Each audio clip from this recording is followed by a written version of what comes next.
Bonjour à tous et bienvenue dans la semaine de l'écho sur France 24. Les images ont fait le tour du monde. Le dirigeant des ressources humaines d'Air France, chemise arrachée, escaladant un grillage pour échapper à des salariés hors de contrôle.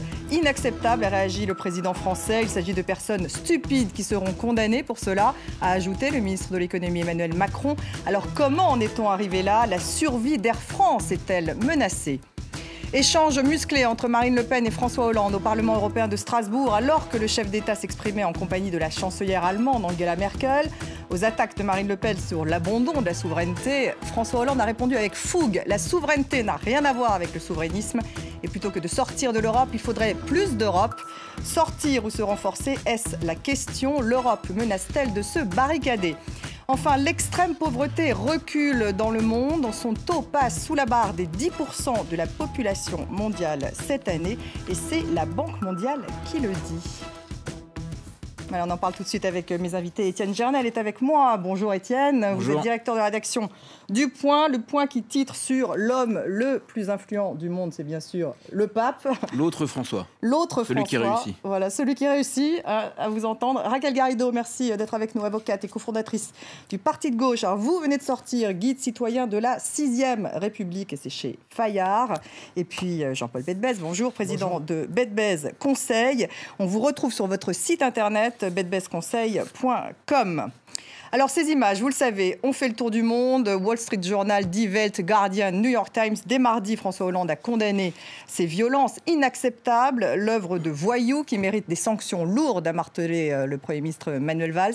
Il s'agit de personnes stupides qui seront condamnées pour cela, a ajouté le ministre de l'économie Emmanuel Macron. Alors le dialogue vient de reprendre entre les pilotes et la direction d'Air France. Alors comment en est-on arrivé là? Air France risque-t-elle la faillite? On se retrouve ensuite après quelques réactions.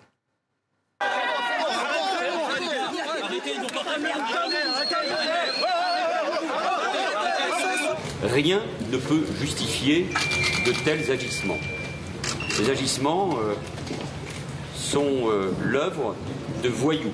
Il y a des poursuites pénales parce qu'il n'y a pas d'autre réponse. Il s'agit de violences faites contre des personnes, des images qui sont inacceptables. À titre personnel, je suis évidemment choqué et déçu, mais je ne voudrais surtout pas que l'opprobre soit jeté sur l'ensemble des salariés ou des organisations syndicales d'Air France. L'État détient 17%, c'est lui qui choisit les dirigeants d'Air France. Cela fait des mois, j'ai participé à ces courriers que nous demandons à être reçus par le gouvernement, des mois sans réponse. Aujourd'hui, on en arrive là, mais il faut bien comprendre que cette situation-là, elle a été créée, ou plutôt on l'a laissée dériver gentiment. Maintenant, il faut se mettre autour de la table. Dès lors que nous sentirions une vraie volonté d'aboutir et de trouver des réponses à des questions importantes pour Air France, eh bien, nous serons bien sûr prêts à poursuivre ou à recommencer le dialogue avec les partenaires sociaux,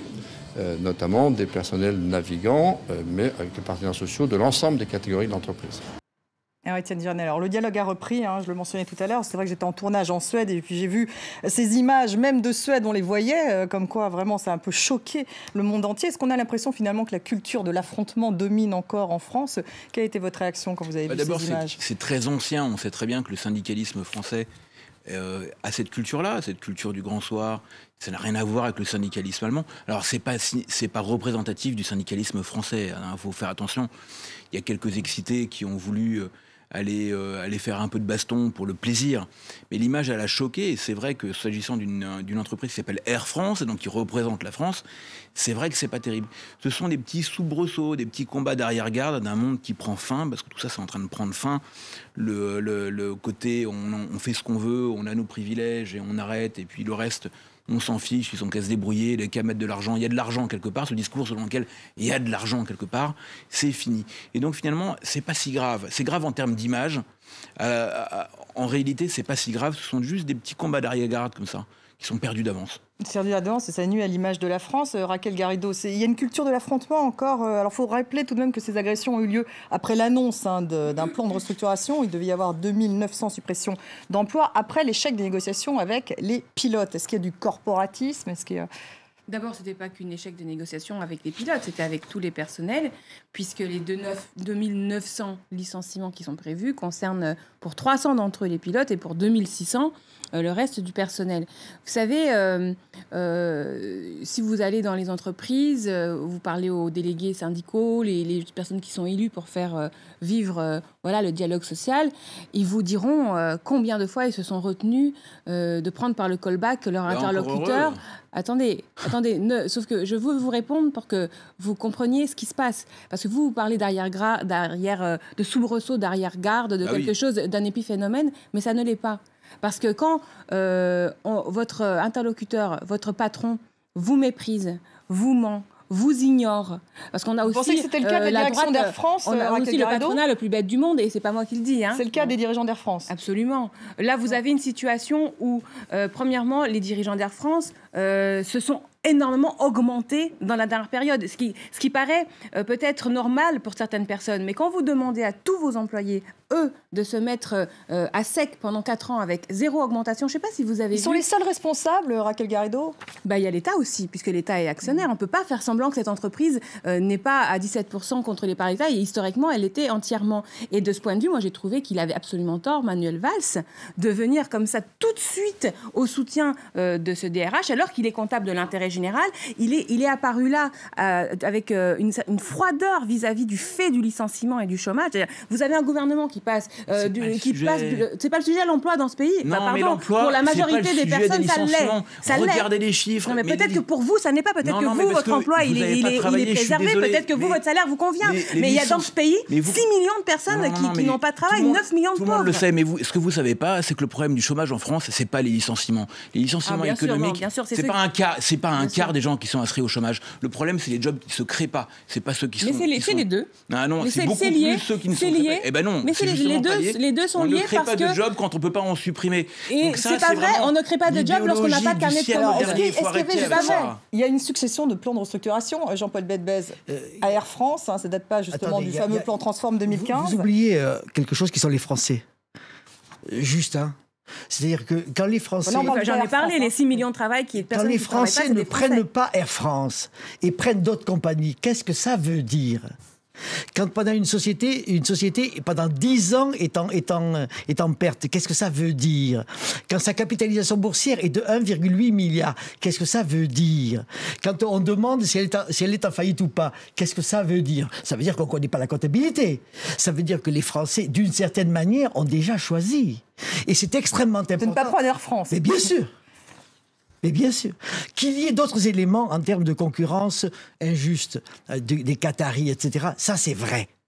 Qu'il y ait effectivement un processus sur la concurrence à régler, ça c'est vrai. Une demande, d'ailleurs. La France demande à l'État d'agir. Dans une économie à l'heure actuelle moderne, l'économie moderne dans laquelle que nous sommes, c'est Bookings. C'est le bon coin, c'est le meilleur prix. Et donc, d'une certaine manière, les Français, indépendamment de tout le monde, vont dire où est-ce que c'est moins cher pour aller là, pour aller en Allemagne, pour aller en Espagne, pour aller en Italie. Et donc, si vous n'êtes pas là, eh bien, vous n'y serez pas.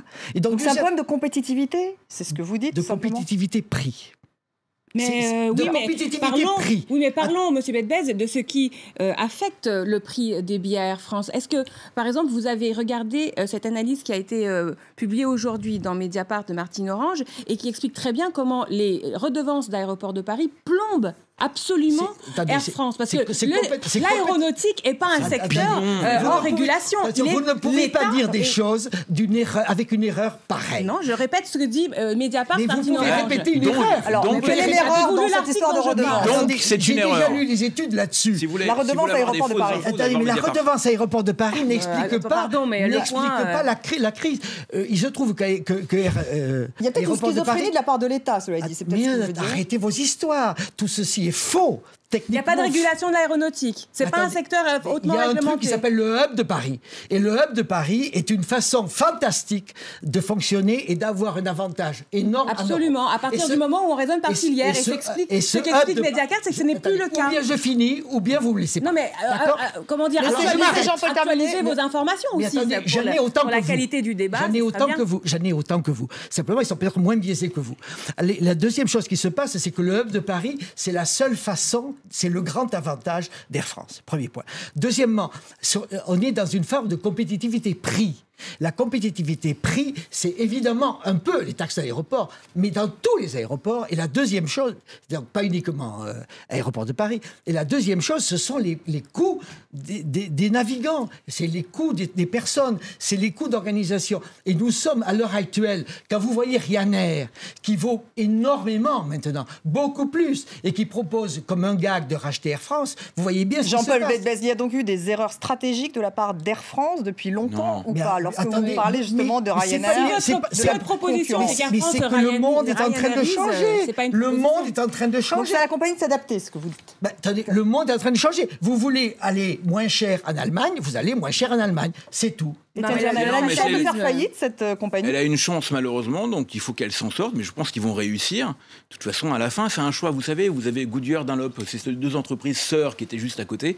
Il y a, côté Goodyear, ils ont refusé, la CGT, de signer des accords de compétitivité. La boîte est morte. Voilà. Et Dunlop a vécu.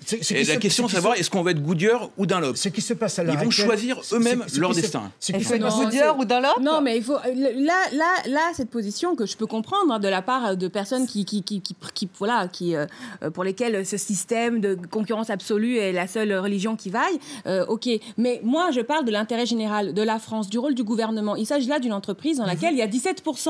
Pardon, il y a 17% de participation du gouvernement, de nos impôts. L'État n'a pas joué son rôle. Air France, c'est à nous aussi. Justement, il faut qu'elle gagne. Notre mot à dire. Comme c'est à nous, il faut qu'on gagne de l'argent. Et moi, en tout cas, elle est endettée à hauteur de 5 milliards d'euros. Il y avait 90% de taux de remplissage. 90% de taux de remplissage. C'est un bon résultat, 90% de taux de remplissage. Merci. Une très bonne image avec des personnels hautement qualifiés. Une très bonne image. Parlons de ces redevances d'aéroport de Paris qui ne visent qu'à privatiser Aéroport de Paris. Un petit peu. Merci à tous les trois. C'est la fin de cette première partie. On se retrouve après le journal pour la deuxième partie. Restez avec nous.